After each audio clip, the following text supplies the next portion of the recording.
The book I read was The Inferno by Dante Alighieri.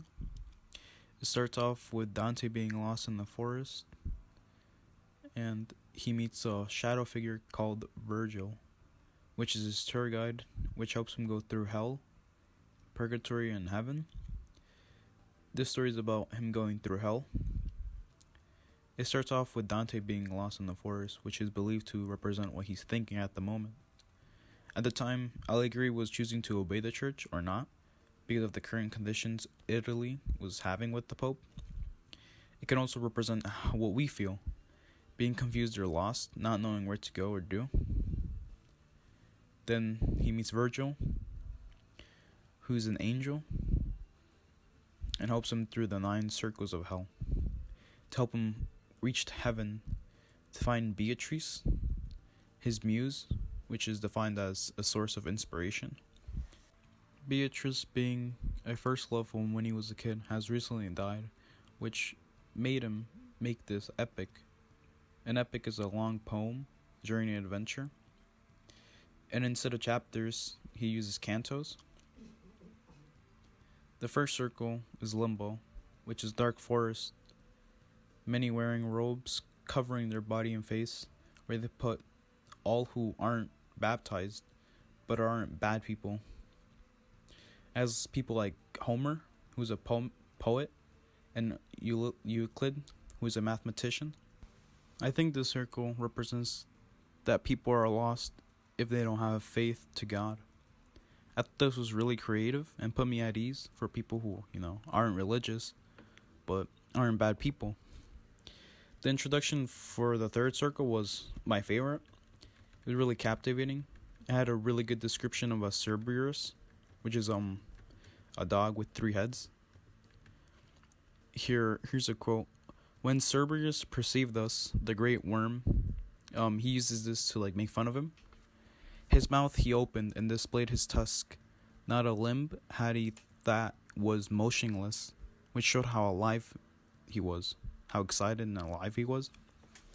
And my conductor, he's talking about Virgil, with his spans extended, his wings because he's an angel, took of the earth, and with his fist filled, he threw it into those rapacious gullets, which means Virgil grabbed some kind of meat, I think human meat, off the floor and threw it away to make him go away.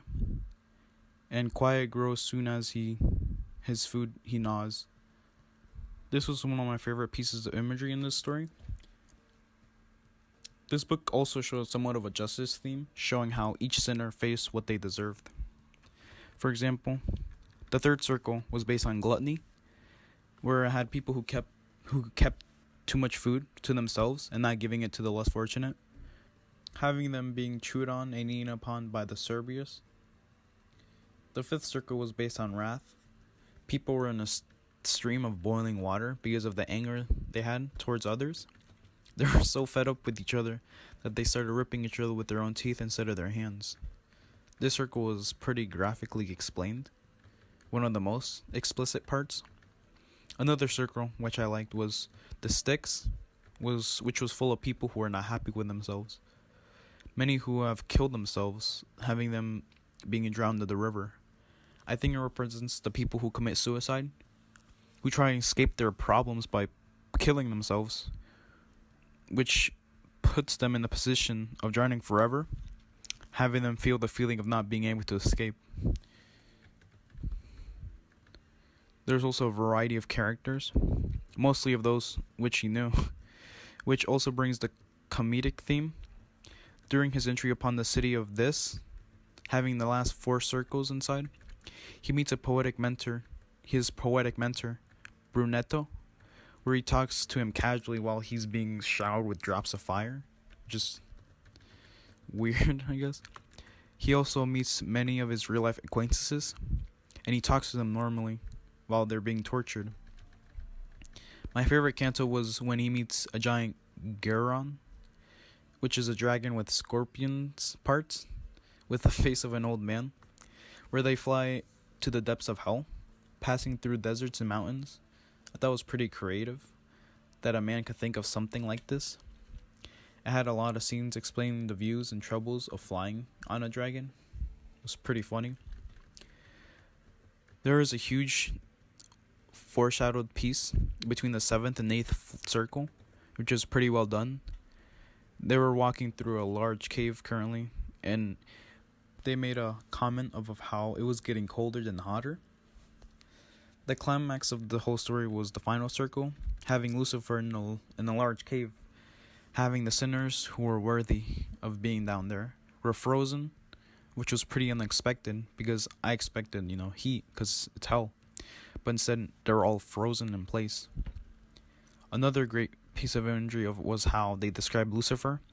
Every time he shook his wings, a huge amount of cold air would knock them off their balance. Dante also described him as having 3 heads, chewing on the 3 greatest sinners, 2 of them being people he knew, and one of them being Judas, the one who betrayed Jesus, having him killed. Small details such as the sound of crunching of Judas in Lucifer's mouth was pretty well written. Personally, I would not recommend this book, even though it had a really good narrative and an adventure. 60% of the book was hard to understand because of the way he wrote it. The book I bought was full of endnotes where they explained each canto, but that took hours. I think you shouldn't read this book since it's so hard to understand. It took me a lot of time to understand just one canto, but I'm glad I read this book, and I don't plan on reading the next 2.